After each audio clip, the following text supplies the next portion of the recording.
Mas na sua telinha, a partir de agora, tá no ar o Gazeta Esportiva desta terça-feira. Terçou, meus queridos, terçou.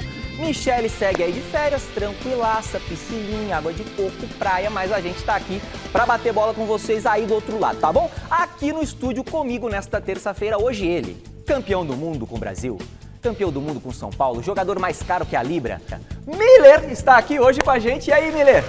Tudo bem? Pai, Tranquilo, família, tudo certo? Belezinha?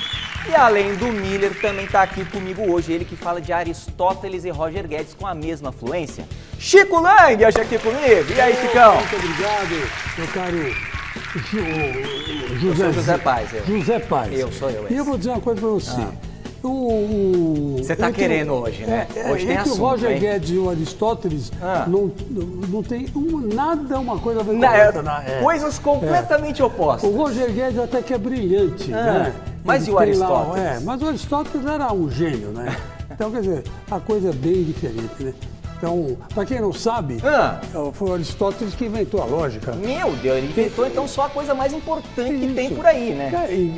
Exatamente. E a geometria euclidiana foi feita em cima da lógica de Aristóteles. Você já tá aí, você... E por que eu falei da faltei nessa geometria? aula. Porque eu aprendi com o mestre Alberto Helena Júnior que o futebol não é nada mais, nada menos do quê? Que a execução de um triângulo, de um quadrado, de um hexágono e assim por diante. Eu já me perdi inteiro. A Anotou aí, Miller? Anota, hein? Ó, a gente vai falar muito do Corinthians. Calma, pra você usar tudo isso aí. Tudo isso aí você vai usar. Eu só vou falar pro Miller. O Miller não sabe disso, mas ele já foi ponta de um triângulo. Sim. Ele sabe. É jogador caro. O lado maior de um losango. Né? Então, quer dizer, o Miller... Ele é bom de matemática. Calma, então guarda um pouquinho pro programa. E por falar em Corinthians, hoje vamos contar tudo do episódio lamentável que aconteceu com o atacante Luan. O atacante do Corinthians foi agredido em um motel por torcedores do clube. Já a gente vai trazer tudo sobre isso. Tem ainda novidades na política e no mercado da bola do Timão. Já no Palmeiras, a torcida organizada protestou contra a CBF hoje. E tem ainda jogadores fora dos planos no Santos e o Tricolor com muitos desfalques. E saiu quem deve ser o técnico interino da seleção, hein, gente? Daqui a pouquinho, hein? E hoje ainda é dia dele. No Momento Velocidade com o meu querido Rodrigo França, já chegou? Já estacionou, o homem já deu um cavalinho de pau. O programa tá recheado. A gente volta então depois dessas dicas. We are back! Voltamos aqui então, pessoal. E já começamos com uma bomba da seleção brasileira. Segundo informações lá dos nossos amigos do site Globo Esporte, Fernando Diniz será o técnico interino do Brasil até a chegada de Carlo Ancelotti. O acordo seria para que o treinador conciliasse a seleção com o Fluminense. Ainda não houve um anúncio oficial da CBF sobre esse assunto. O Ramon Menezes, assim, então, voltaria a comandar exclusivamente a seleção sub-20. E a nossa enquete de hoje aqui do Gazeta Esportiva é justamente em cima desse tema aí, do substituto do Tite.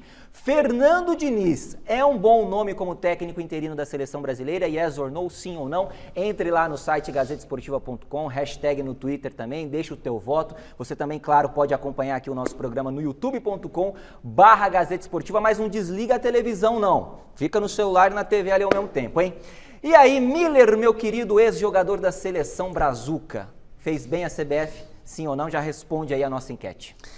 Boa noite, Paz. Chico, olha, eu penso o seguinte, eu acho que a CBF, diante da circunstância do Ancelotti, né, que sobe ano que vem, tinha que ter um treinador, sim, né? Eu acho que fez bem, sabe por quê? Porque, claro, que a maioria será contra, né, Chico? Mas só que a gente tem que lembrar que o atual melhor treinador do mundo é o Scaloni, que até então era um estagiário. Tudo bem que os estagiários treinadores argentinos, eles são muito mais preparados que os treinadores brasileiros. Já falam 3 idiomas. Tem muito mais mercado. Ele já começa assim, eles estudam 3 idiomas, o Scaloni fala 3 idiomas, mesmo sendo já um estagiário até então. Sim. Então, eu acho que a CBF acertou porque o Diniz é um treinador emergente.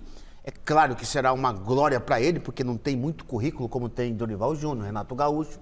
Então, para ele, de Diniz, vai ser uma boa. Esse 1 ano de experiência como treinador da seleção brasileira vai aumentar muito, vai enriquecer muito o seu currículo. Francisco, e aí? Olha, eu concordo plenamente com o que disse o Miller. nossa, com gênero, número e grau. É a grande chance do Diniz ser alguém no futebol brasileiro. Porque aqui entre nós... É o maior título, né, Chico? Para ele. Seria o maior título conquistado. Exatamente. Quantas pessoas não queriam estar no lugar dele? Eu queria. Eu também.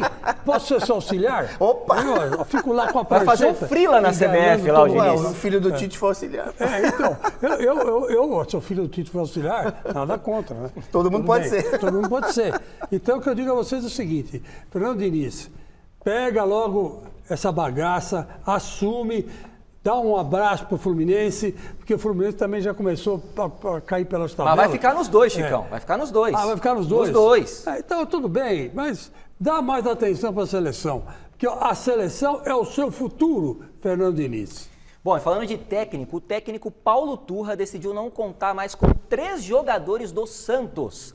Daniel Ruiz, Ed Carlos e Ivonei não estão nos planos do treinador por opção técnica e ficarão fora das listas de relacionados para os jogos. Recentemente, aí, o clube afastou também o Soteudinho, o Natan e o Lucas Pires por questões disciplinares. O Peixe passa por uma crise nessa temporada e está próximo da zona do rebaixamento. Fez bem rapidinho, Miller, o Turra. Natan, Lucas Pires e Soteldo não devem ser afastados, na minha opinião. Acho que aí o Paulo Turra erra, não pode ser um treinador autoritário. Tem que ter autoridade, até porque o Soteldo é o melhor jogador do time. Bom, então já vamos rapidinho agora para o Palmeiras. Está na hora do Palmeiras aqui, você quer? Que falta fazem ou que falta farão esses 3 garotos que estão sendo afastados. O Ivonei é bom jogador, hein? É bom jogador. É bom jogador, pode mas ajudar. Ele está nativa.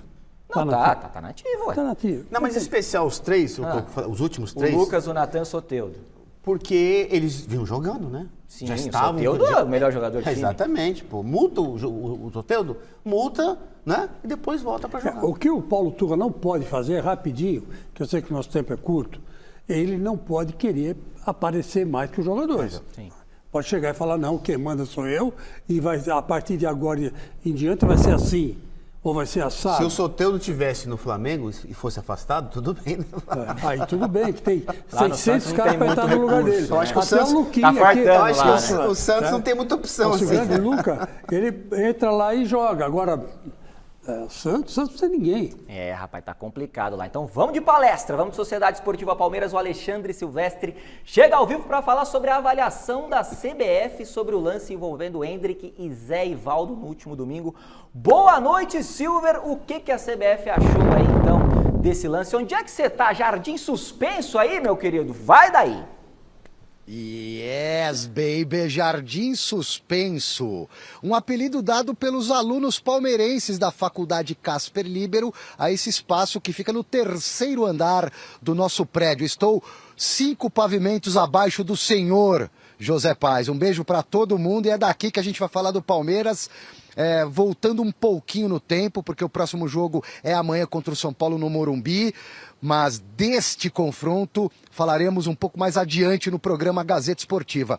Vamos recuar no tempo, porque fora de casa, no final de semana, o Palmeiras empatou com o Atlético Paranaense na Arena da Baixada 2-2, um jogo muito polêmico, fogo cruzado depois da partida entre Comissão Técnica Portuguesa do Palmeiras, o Palmeiras como um todo, CBF, Comissão de Arbitragem, guerra declarada entre as partes, meu querido amigo Zé Paz. E hoje a escolinha do professor Seneme resolveu fazer o meia-culpa, vai colocar o Jean-Pierre, que foi o juiz do jogo, na geladeira e reconheceu que o zagueiro do Atlético Paranaense, o José Ivaldo, deveria ter sido expulso, porque meteu uma cotovelada na moringa do menino Hendrick dentro da área. O pênalti foi dado graças à consulta do VAR, mas o Jean-Pierre, o juizão, preferiu ficar só no cartão amarelo.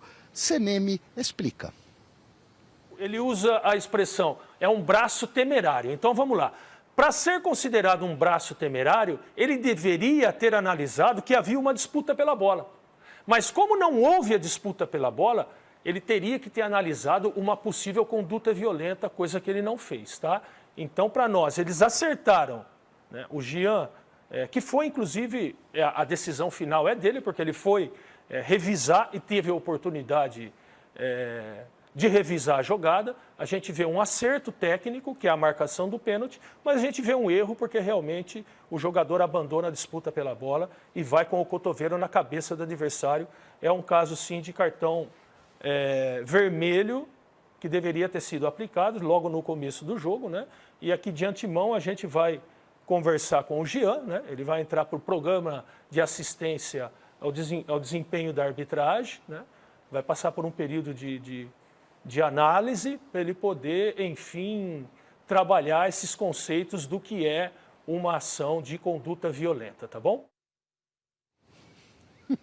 Braço temerário, reciclar. Na verdade, foi cotovelado e o cara tá na geladeira. Resumindo, é isso. E o Palmeiras foi prejudicado porque era começo de partida, um jogador a mais em campo durante quase todo o jogo poderia decretar a vitória do Palmeiras, que, aliás, fez 2-0 naquela oportunidade e depois, no pênalti, Garcia tomou o segundo amarelo, blá, blá, blá, blá, blá. Palmeiras sofreu a igualdade no placar e vai ficando para trás no Campeonato Brasileiro. Eu volto daqui a pouquinho com o dia do Palmeiras.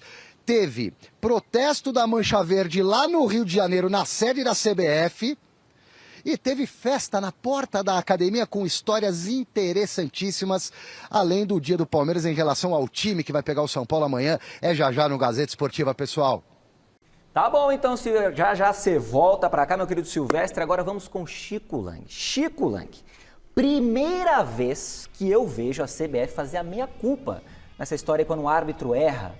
E agora o CNM falando, errou mesmo, tinha que ter sido expulso o Zé Ivaldo. Você gosta desse tipo de relação que o CNM tem ou você preferiria, por exemplo, uma entrevista coletiva do CNM para explicar tudo o que aconteceu? Não, eu gosto do CNM assim, desse jeito aí, porque aí ele está com a televisão, aí ele está com todo o recurso técnico, assim, instrumental, para poder explicar o que ele achou do lance. Então, ele pode traçar uma linha de impedimento, ele pode fazer um círculo em torno do jogador, pode parar em câmera lenta, ver de trás para frente, de frente para trás, a cotovelada que realmente houve. Nossa, isso é Uma criminoso. baita de uma cotovelada, o cara tinha que ser expulso mesmo. E bom, o pênalti, o Henrique bateu e perdeu. Sim. E agora, ele, no meu modo de ver, ele erra quando ele coloca toda a carga em cima do CNM. O CNM não é um árbitro ruim. Não, você diz o Jean-Pierre? É, o Jean-Pierre. O Jean-Pierre não é. O CNM coloca a carga em cima do Jean-Pierre. Sim. O Jean-Pierre não é um cara ruim no apito. Ele foi infeliz ali. E acho que quem errou mais foi o VAR e não foi o Jean-Pierre. Porque isso foi um lance de VAR. O Jean-Pierre viu que foi pênalti. Mas ele não sabe da gravidade da cotovelada, né? Então aí eu acho que errou em afastar o Jean-Pierre.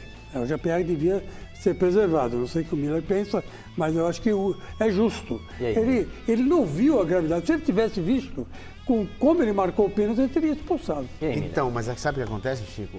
Paz, o árbitro estava mal posicionado. Aí o árbitro não tem que estar mal, até porque era um lance fácil, para ele se posicionar bem. Era um lance a bola tinha ido para dentro de fundo. Se ele fica, o árbitro, eu sempre digo isso, Chico, o árbitro no Campeonato Brasileiro desse ano, a maioria, eles estão atrapalhando o jogo. Por quê? Eles não ficam na diagonal. É verdade, você tem razão. Eles querem ficar no meio campo. E não existe isso, pode ver. Aconteceu isso com a Edna. Olha o posicionamento do árbitro, ele está longe. Se ele estivesse na diagonal, ele teria uma visão mais plena do lance e teria expulsado o jogador do Atlético Paranaense já de início, de primeira. Então, quer dizer, o CNM foi bem porque ele disse assim, olha, o VAR corrigiu ele, né? Ele, tecnicamente, ele aplica o pênalti, dá o pênalti, que foi pênalti. Mas, disciplinarmente, ele errou.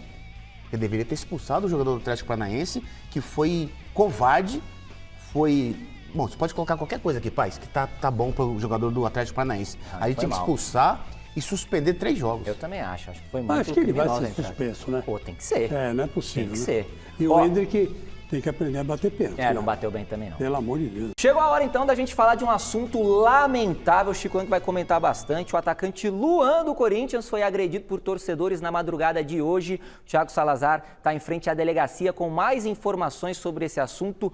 Boa noite, meu querido Thiago Salazar, conta tudo pra gente.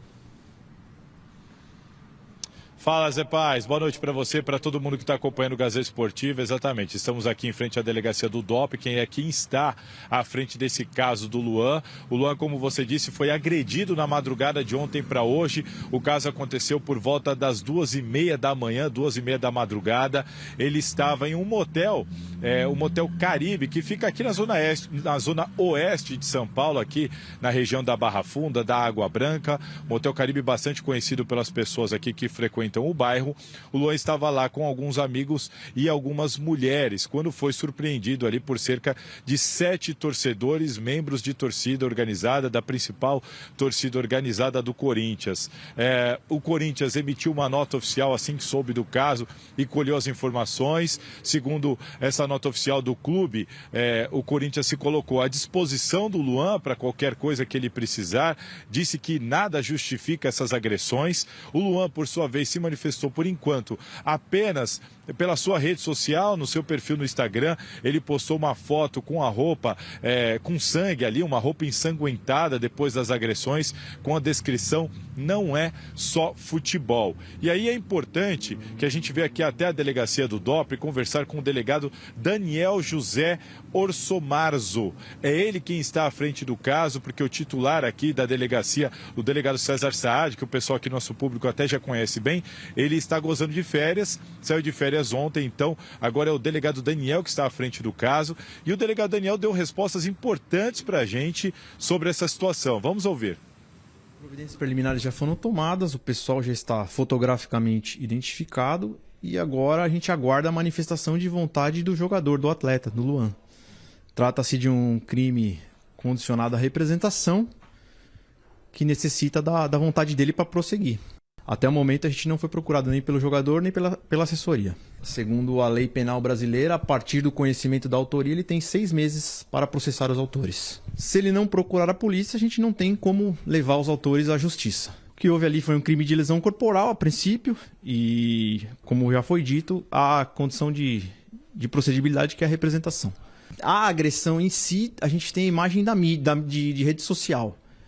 Como também tem a imagem dos em tese, agressores num estabelecimento comercial comemorando o ato, né? Comemorando. Eles são identificados, vão ser agora qualificados por... A torcida provavelmente mantém um cadastro e a Polícia Civil tem recursos de inteligência para isso. E aguardamos a vontade do ofendido. Ao que consta, a Polícia Militar esteve no local, mas os agressores já tinham se evadido.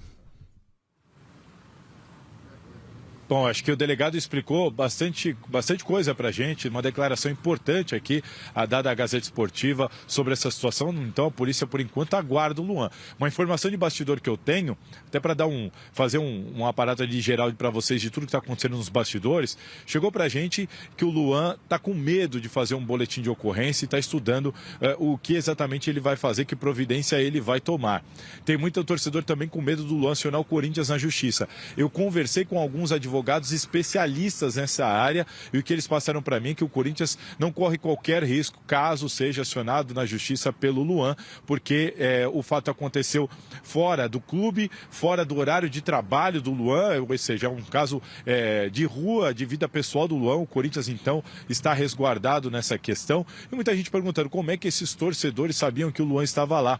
E a informação que a gente conseguiu apurar que foi porque uma das meninas que encontrariam o Luan acabou pegando usando um Uber, né, o aplicativo, para chegar no local.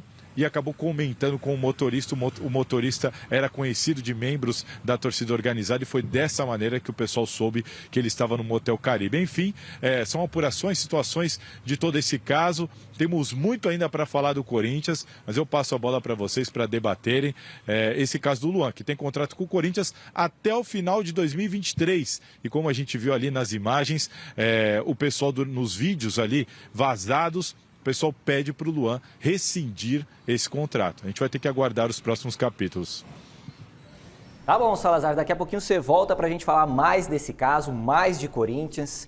Chico, você que é um cara experiente, corintiano, vivido, uma hora vai acontecer alguma coisa mais grave. A gente já está vendo casos em São Januário, por exemplo, aí o que aconteceu, torcida invadindo. Nossa, recentemente na metralharam o Vila portão Belmiro. Vila Belmiro, os caras quase não conseguiram sair da vila. Agora estão batendo em jogadores. Daqui a pouco vai acontecer uma coisa mais Soltaram trágica. o Rojões do Parque São Jorge. Exatamente. Lá no Eu quero te Joaquim ouvir Grava. sobre esse caso agora aqui no Gazeta Esportiva.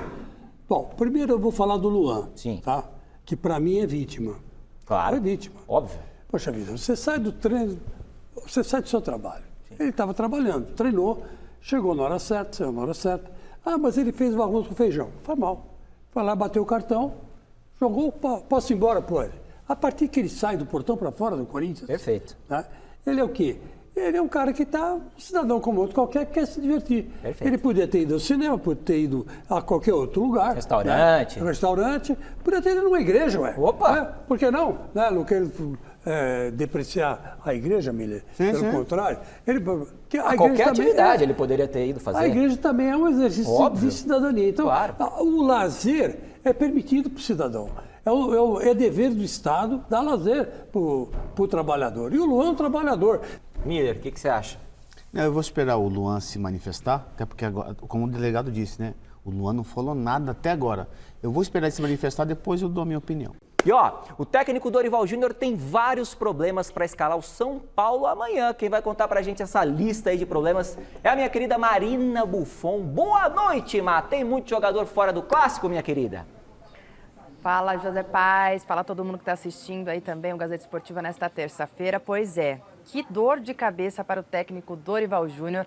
No total, são 12 desfalques. Um time mais um, gente. Até um reserva aí, né? Nesse time do São Paulo que não pode entrar em campo. A gente vai falar aqui rapidamente, ó. Ferrarese, Beraldo Moreira, Igor Vinícius, Galopo, Thales Costa, Michel Araújo e o Caleri, que foi o último que a gente falou ontem, estão no DM também. Erisson, Wellington e Pato, que estão nesse processo de transição, e o Raí Ramos, que não pode atuar pelo São Paulo, não está atuando muito pelo São Paulo, né? Mas não pode atuar amanhã na Copa do Brasil, porque já jogou essa competição pelo Ituano.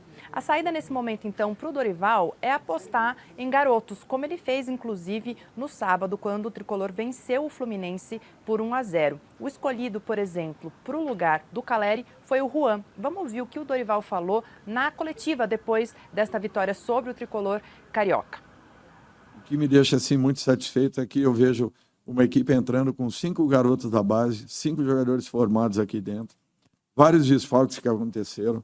Nós estamos aí com quase 10 ou 12 jogadores dentro do departamento médico e o São Paulo vem dando uma ótima resposta, independente da escalação que vá a campo, independente do time que estejamos iniciando, a substituição que estão sendo feitas, todo mundo tem entrado com muita segurança, determinados em busca de resultados.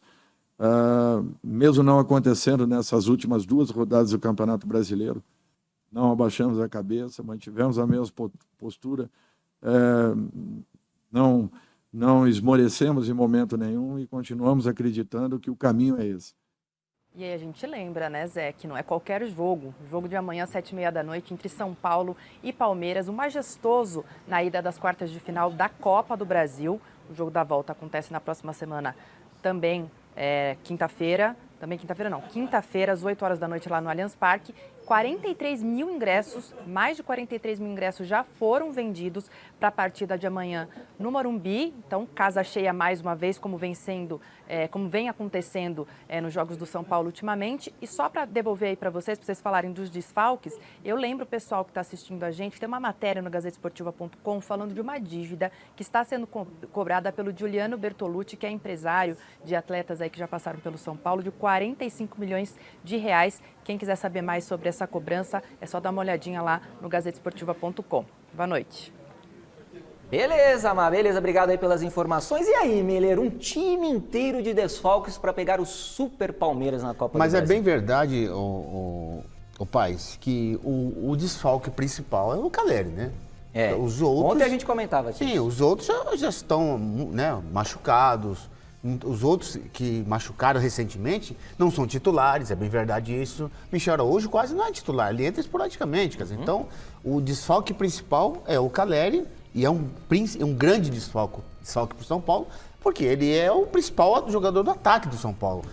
Vai enfrentar um Palmeiras praticamente completo. Nós sabemos que o Palmeiras, como joga, como eu falei na mesa, é um time de longa, constantemente. E o São Paulo não pode ser time de longa porque não tem atacante rápido. Então, é um time de curta. Então o São Paulo precisa cortar essa bola longa do Palmeiras. Né? Mas o Dorival vem falando que quer também. Para que isso que aconteça, tem que marcar lá em cima, no campo de defesa do Palmeiras, como fez contra o Fluminense. Tudo bem que o Fluminense jogou de uma maneira totalmente diferente. Recuou e deu campo para o São Paulo aproveitou e venceu o jogo. Agora o Palmeiras não, o Palmeiras também ele joga assim, né? O Palmeiras sufocando um espírito dominante, né? Em cima do adversário. Se o São Paulo pressionar o Palmeiras no seu campo de defesa, o São Paulo tem grandes possibilidades de vencer o jogo. Mas os desfalques do São Paulo, o desfalque do São Paulo é um desfalque muito importante, diferente do adversário que vem completo. E aí, dá pro tricolor, Chicão? Do Palmeiras? Lógico que dá. Opa, mesmo porque eu tenho certeza que vai jogar o Caleri. Aê! Tenho Estão certeza. blefando lá. Eu só não vou ver o jogo com o Miller, porque eu vou ver o jogo do Corinthians. Não, esse jogo do São Paulo... Não, o seu jogo do São Paulo é amanhã. O do Corinthians não é mais tarde? O jogo do São Paulo é amanhã. É mais tarde. Do São Paulo é amanhã. São Paulo amanhã é 7h30. Corinthians é 9h30. Mas dá pra ver os dois. É lá no Horto do Corinthians, né? Isso. Então eu vou combinar com o Miller aqui. Eu vou fazer ele pagar um jantar lá, que o Miller... Então já me convida. Amanhã, Se vai ter janta, eu quero estar. Amanhã eu estarei na Arena Renco do meu amigo Alexandre, junto com o Bacégio, né? E vários outros São Paulinos. Opa, olha aí, ó, quem sabe eu me disfarce entre lá, né? Agora, eu vou usar, só para completar o que o Miller falou. Olha que coisa engraçada, como o Dorival Júnior é um treinador inteligente. Ele faz um time com aquilo que ele tem. Ele não tem, 2 meias, ele não tem um meia, mas ele tem 4 volantes. O que ele faz? Ele escala um meio de campo com todos eles, um fazendo uma função, outro fazendo outra, mas todos eles estão lá, na é verdade, protegendo até a zaga, que tem sempre três zagueiros. Sim. E o que acontece? Ele não tem a velocidade, ele não tem, vamos dizer assim, aquela ofensividade vertical. Por isso que ele preenche o meio campo. Preenche o meio campo. Ele vai entrar com 2 atacantes. É isso. E 4 jogadores do meio campo. Então, ele faz o quê? Ele joga horizontalmente por uma bola em vertical. E se tiver Caleri, toca no Caleri que é gol. Quer dizer, vocês já contaram tudo que vai acontecer então, né? Já deram a letra. Vou na câmera 3 aqui então, diretor. Então chegou a hora de acelerar pelas pistas com o meu amigo Rodrigo França e o Momento Velocidade. Pode rodar a vinheta. Momento Velocidade. Muito boa noite, Rodrigo. E aí, tudo bem? É muito bom te receber hoje aqui. Deu Verstappen de novo na Fórmula 1. O homem não para, hein? Boa noite. Pois é, tá difícil. Boa noite para você, para o Chico, para o Miller, para todo mundo que está assistindo aqui o Gazeta Esportiva. Exatamente como a gente previu aqui na semana passada, né? O piloto da Red Bull agora chegou a 42 vitórias. Superou o Ayrton Senna e já é o 5º maior vencedor da Fórmula 1. A gente sempre lembra, né, que o Senna tem menos GPs, mas de qualquer maneira agora o Verstappen é o 5º maior vencedor com esse recorde, né? Uma das coisas que foi boa no GP, né, a gente está vendo algumas imagens aí, é que pelo menos aquele recorde de voltas na liderança, nessa sequência de voltas, ele não conquistou. Pelo menos nisso a Ferrari conseguiu parar o Verstappen, mas foi por apenas algumas voltas. E o Brasil foi destaque nas categorias de base no fim de semana. Caio Collet e Gabriel Bortoleto subiram no pódio da Fórmula 3, o Bortoleto inclusive lidera o campeonato. Enzo Fittipaldi foi o 6º na Fórmula 2 e está bem cotado para o ano que vem na Fórmula 1. Já o Kiko Porto foi 2º na USF Pro 2000 nos Estados Unidos e o Rafael Câmara venceu em Spa lá na corrida do Freca, até que teve aquela tragédia com um menino de 18 anos, o Dilano, que infelizmente morreu, mas realmente o Rafael foi muito bem na corrida anterior, a corrida que foi disputada no sábado. Aqui em São Paulo, a emoção ficou por conta da Stock Car, F4 Brasil e Copa Shell HB20. Nesse fim de semana, né? E quem vem de ótimos resultados é o pentacampeão Cacá Bueno, que foi 2º colocado em Cascavel e busca mais um pódio em Interlagos e mandou um recado exclusivo pra gente, Zé. Bora! Fala, meus amigos da TV Gazeta, tá chegando a etapa de Interlagos e a expectativa, tá lá em cima. É verdade que o começo da temporada não foi fácil. Tanto Goiânia quanto a própria Interlagos no começo do ano foram etapas muito difíceis. Mas depois a gente fez diversas modificações do carro e tudo encaixou. Tarumã, andamos sempre entre os primeiros. É verdade que a tática não funcionou tão bem, mas Cascavel, tudo funcionou muito bem e a gente foi para o pódio em 2º lugar. Assim como foi para o pódio em 2º recentemente, também na Endurance. Como diz meus amigos argentinos, a terceira é a vencida. E o carro funcionou muito bem em Tarumã e Cascavel, 2 pistas de alta velocidade. Será que as mudanças foram positivas só para esse tipo de curva ou vai funcionar em todos os autódromos? Isso a gente vai descobrir na sexta-feira, quando o carro começar a andar. É isso aí, boa sorte então pro Kaká. O homem não para, hein? Não para. Nossa, é interminável o Kaká Bueno. Endurance, fez Stock Car, né? E o Rubinho foi campeão da Stock Car com 50 anos, então o Kaká Bueno já falou que vai continuar bastante tempo na Stock. E por falar em pentacampeão, hoje teve anúncio importante no Rally dos Sertões. O Giga Spinelli volta a competir na prova que ele já conquistou 5 vezes e que é uma das maiores competições off-roads do mundo. Ele vai correr na categoria T1 com a Mitsubishi Motors, que também volta a ter equipe oficial no automobilismo brasileiro. Isso é uma novidade incrível e o Giga também mandou um recado exclusivo aí. 2 pentacampeões hoje, hein? Bora! Fala pessoal da TV Gazeta, estou passando por aqui para compartilhar com vocês uma grande novidade, a volta da equipe oficial Mitsubishi ao esporte motor, em parceria comigo e com a Spinelli Racing. Vamos participar dessa edição de 2023 do Rally dos Sertões a bordo da L200 Triton Sport Racing na categoria T1. E quem vai navegar para mim é o craque português Paulo Fiuza, que foi nosso companheiro de equipe no Dakar e também já correu comigo o Baja Aragón, etapa do Mundial da Espanha, em 2014. Vamos com patrocínio da seguradora Fairfax do Brasil e o apoio da preparadora de motores Dakar Motorsports. Boa sorte pro Giga, né? Legal. Você viu, a gente teve o Kaká Bueno e o Giga. O Giga é referência, né, no assunto de rally. Então vai em busca do 6º título aí esse ano. E como o assunto é rally, nesse domingo tem reportagem especial aqui na TV Gazeta. Aí sim. Pois é, a gente vai mostrar a cobertura completa da 4ª etapa da Mitsubishi Cup, com imagens espetaculares como essa aí, você vê os carros levantando poeira, e também entrevistas com os vencedores de 8 categorias diferentes do rally que foi disputado em Termas do Ibirá, no interior de São Paulo. E o Momento Velocidade vai mostrar tudo isso aí, com entrevistas, imagens, completinho, aqui na TV Gazeta, domingo, 8h20, um pouquinho antes de vocês no Mesa Redonda. Eu espero vocês lá, né? A gente faz a nossa reportagem aqui sobre rally, fica um pouquinho na Gazeta e já vê vocês no Mesa Redonda. E parabéns pelo teu trabalho, viu, Rodrigo? Sempre te acompanho, você manda bem demais. Obrigado por estar aqui com a gente toda terça-feira. Você é um cara, assim, um craque, viu? Parabéns. Pô, obrigado. Se precisarem de velocidade, já sabe, é só chamar. Pode deixar, viu, Rodrigão? Obrigado, hein? Ó, véspera de... Qual que eu vou agora, diretor? Qual câmera? Pode ir qual? Fica aqui, Rodrigão. Vem cá, fica aqui comigo aqui, ó. Fica aqui pra gente chamar junto, ó. Tem claque. O que vai ter agora, diretor? Agora o que é? Palmeiras, então, os bastidores do Verdão estão fervendo, viu, Rodrigo? Você torce pra quem, Rodrigão? Torço pro Corinthians. Meu pai é fanático pelo Corinthians, deve estar vendo aqui. Se falar alguma coisa de Palmeiras, ele... Pai, fica aí no canal. Manda um beijo pro papai. Não. Qual que é o beijo? Como é que é o nome do papai? Newton, e hoje, então, hoje é aniversário da minha filha, Alice, 6 anos. Beijão pra Alice. Por falar aniversário, viu? Beijão pra Alice. Vou mandar um beijão também pro seu José Neto, que sempre acompanha a gente aqui. Já teve com a gente uma pizzada bacana que a gente fez lá na sacada. Um beijo pra ele. É palmeirense. A sua filha Camila me escreveu. Pô, manda um abraço pro meu pai, aniversário dele, então tá mandado aí, viu? Ó, CBF, atrito, academia, aquele negócio todo, não tem... mas lá na academia até que tava tranquilo hoje o clima, né, diretor? Não é isso? Torcedores do clube, inclusive, foram ao local para tentar fotos com os atletas. Dá uma olhada aí no que o Alexandre Silvestre aprontou.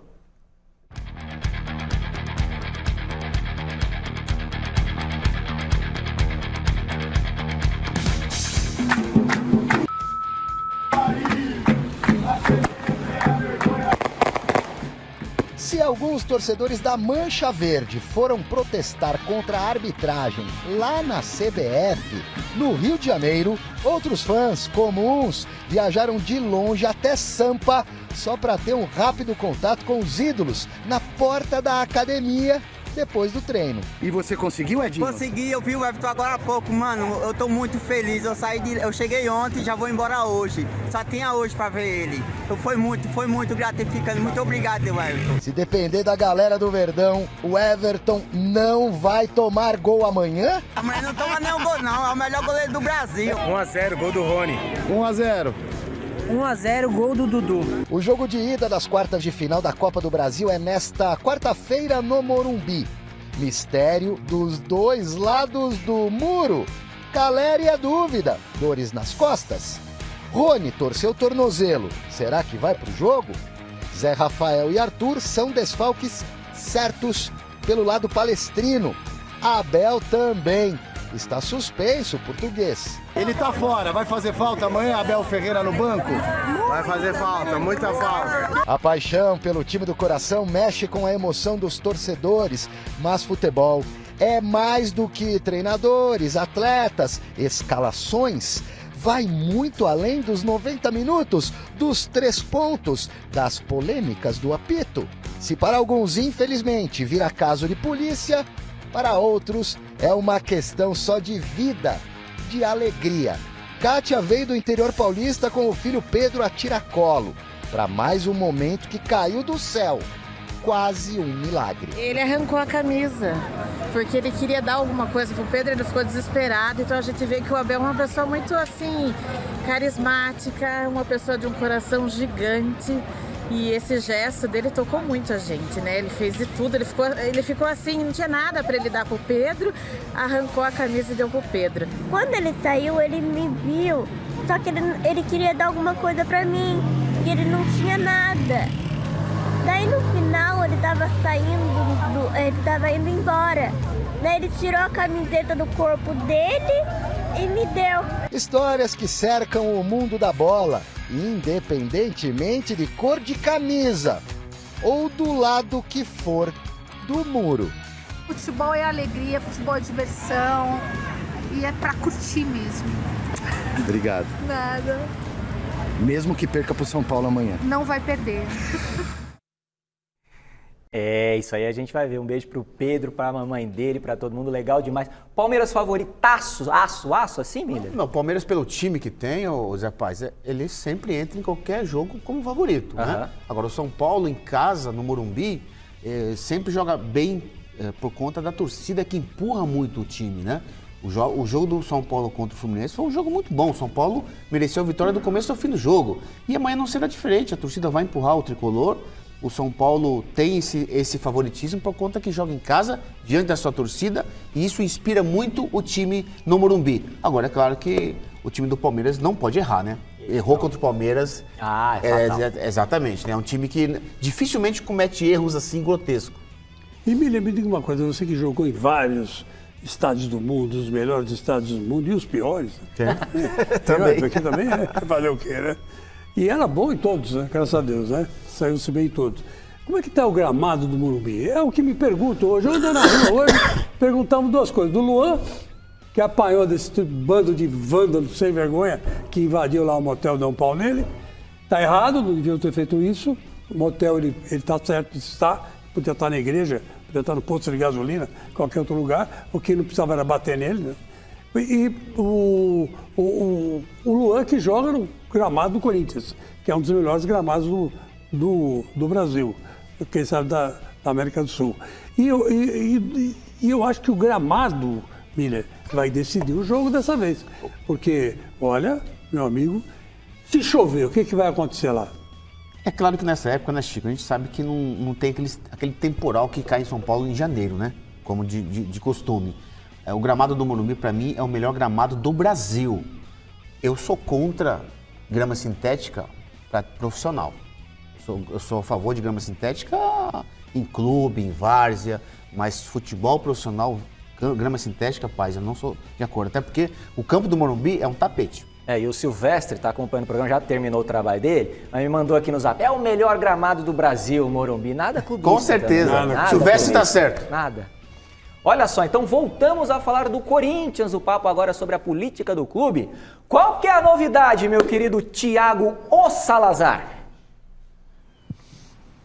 Zé, a novidade é que hoje a gente teve o lançamento da candidatura do André Luiz Oliveira, conhecido como André Negão.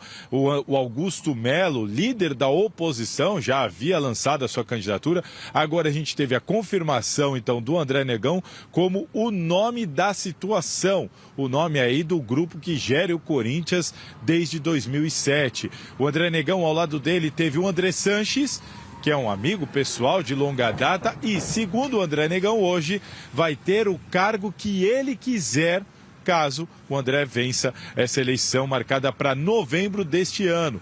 Do outro lado na mesa estava Mário Gobi, que já foi do grupo, saiu, foi oposição na última eleição, fez diversas críticas ao André Sanches, inclusive, mas agora está junto, está ali apoiando, mudou de lado novamente. Então esses três aí se colocaram na mesa à disposição da imprensa e chamou também uma atenção, uma outra declaração do André Negão, que foi a seguinte: perguntaram para ele sobre a rejeição que ele sofre, até mesmo entre chapas da situação, e ele disse que isso é racismo estrutural.